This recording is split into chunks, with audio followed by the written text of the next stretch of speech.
Song of the Eight Wondrous Joys. Obeisances to all gurus.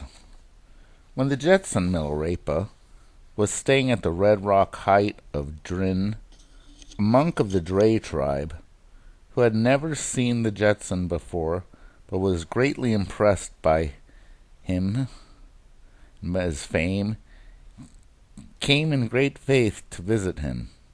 Reaching Milarepa's abode, he saw only a cooking pot in the cave and thought, "There is nothing here, not a single page of Buddhist scripture, not a Buddhist image, not even a small symbol of the Dharma, let alone the necessary supplies for amusement and livelihood.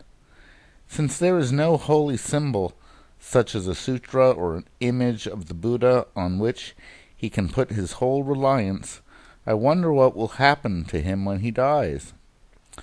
The Jetson knew his thought at once and said, "Venerable monk, you need not worry about that. I do have my holy scriptures, images, and reliance on the Dharma. I shall have no regret, but shall rejoice when I die. Now listen to my song. I bow down to all father gurus. My body is the holy mandala itself, wherein resides the Buddhas of all the times. With their blessings I am freed from all need and attachments. By day and night I offer to them.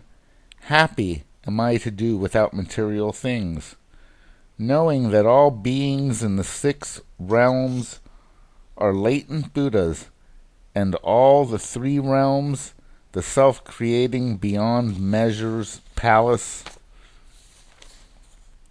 Wherever I do is a play of Dharmakaya. Wherever I am with is the patron deity. Wherever I stay is the Buddha's abode. With my great wisdom I clearly see them all. Happy am I to forego outside help and symbols. On the paper of the red and white forces I use the ink of wisdom, writing the words of the 5 senses. All forms then become the Dharmakaya. Happy am I without those foolish books. All sentient beings in samsara have thatness, but realize it not. Applying the profound instructions, I absorb myself in the samadhi of the 3-in-1 Trikaya. Oh, whatever death may come, I shall feel nothing but joy." The monk thought, it is indeed correct that he has telepathic power, and also proves that the other claims concerning him must be true. His faith irrevocably confirmed, he besought Milarepa with great earnestness to accept him as a disciple. Recognizing that this monk was well endowed, Milarepa gave him the initiation and verbal instruction, and then set him to meditate. After a time, he gained excellent experiences of blissfulness. One day he came to the Jetson with many disciples, were all gathered, and said, "In the past I had no experience of joy within. Therefore my craving for wealth and material things was very great. But you, the Jetson, who has no attachment whatsoever, have a great joy within you all the time. From now on I shall follow your way, meditating for the rest of my life in a hermitage, so that I may always be joyful too." Milarepa was exceedingly pleased. He replied, "This is very true.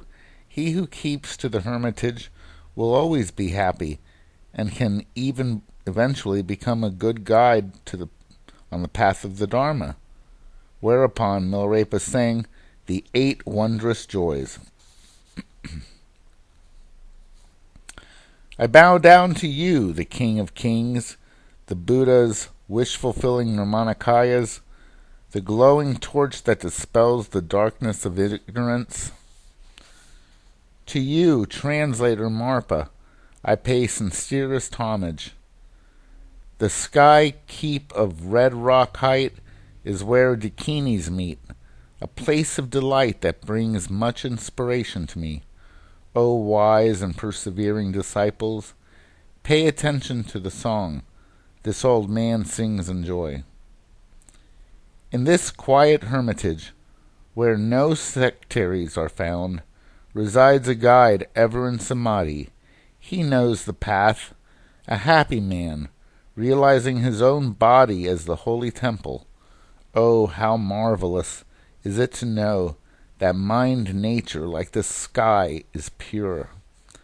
A firm and steady faith is the guide that can lead you from samsara.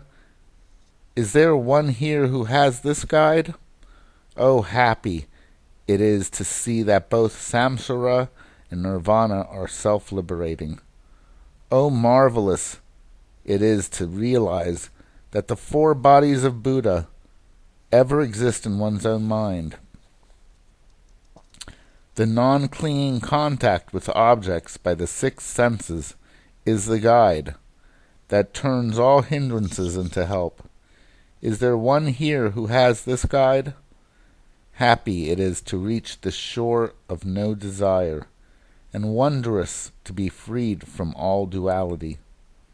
An upright guru with a genuine transmission is the guide who clears away your doubts and ignorance. Is there one here who has this guide? Oh, happy it is to be the man who serves the guru as a Buddha. 'Tis wondrous to behold the self-face of the mind.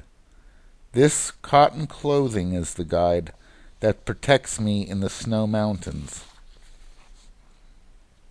from both cold and heat. Is there one here who has such a guide? Oh, wonderful it is to lie naked in the mountain snow. Happy it is to fear neither heat nor cold.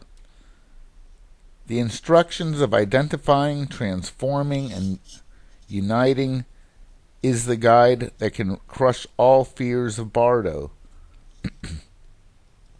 Is there one here who has this guide? Oh, marvelous is it to reach the home of reality. Happy it is to be a man with nor life nor death. The skillful path of the whispered lineage is the guide that can distinguish the pure and the adulterated mind. Is there one here who has this guide? Oh, marvelous it is to feel the life prana coursing through the central channel. Happy it is to have a mind and body always at ease and in bliss. The yogi who practices voidness and compassion is the guide who cuts off jargon and play words. Is there one here who has this guide? Oh, happy it is to be surrounded by enlightened beings, and marvelous to win disciples through transformations. This is the song of the 8 joys, sung for you with delight by this old man. To clear the minds of my disciples, I chant these words with cheer. Forgot them not, but hold them in your hearts. Hearing this song, Dre Dun and the other disciples were all greatly cheered and inspired. Dre Dun then said to Jetson, "All you have said is most marvelous. Now please grant me an instruction on the view, practice, action, and accomplishment that is easy to understand, to practice, and to carry." In reply, Milarepa sang, I pay homage to all Father Gurus. When you deepen the view through thought profound, be not misled by verbal knowledge. Before you have a realized awareness in itself, chatter not about the view of voidness. All that which manifests is unreal as an echo, yet it never fails to produce an effect that corresponds. Karmas and virtues, therefore, should never be neglected. Revile not others with your bigotry and egotism. Cling not to self-fixed ideas without an understanding of the supreme truth. First, fully realize self-nature and root up all errors from within. Before the great illumination shines forth in your mind, cling not to the sweet ecstasy and voidness. Though all things are void manifesting, never wallow in pleasures, nor expect your troubles to vanish without effort. Things in themselves are void, so never cling to voidness, lest you stray in formalization.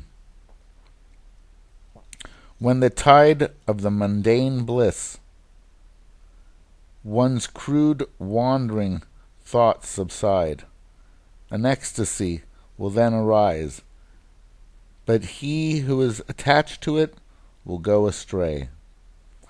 Before realization shines forth within, or one can bless all objects and appearances, before all five sense experiences turn into great bliss, or all delusory thoughts come to an end. Engage not in anomalous acts at will, lest you go astray in practicing the equal acts. In bringing into being the last accomplishment, one should not seek Buddhahood elsewhere. Before the essence of self-mind is clearly seen, beware of falling into hopes and fears. Should you disciples think your body to be Buddha's, never deem it to be the real Nirmanakaya. Should your wavering thoughts vanish in the Dharmakaya, never think of them as real entities. Now extinguish into naught. The great merits, acts, and pure lands are naturally manifestations of pure wisdom. Never should one regard them as real things in the outer world. Having heard this song, Dre Dun gained a decisive understanding. For a long time he meditated in a hermitage and eventually gained superior experiences and merits. He was then known as Dre Dun Drashi Bar and became one of the intimate sons of the Jetsun, among the ranks of those senior Repas, such as Dungang Repa. This is the story of Dre Dun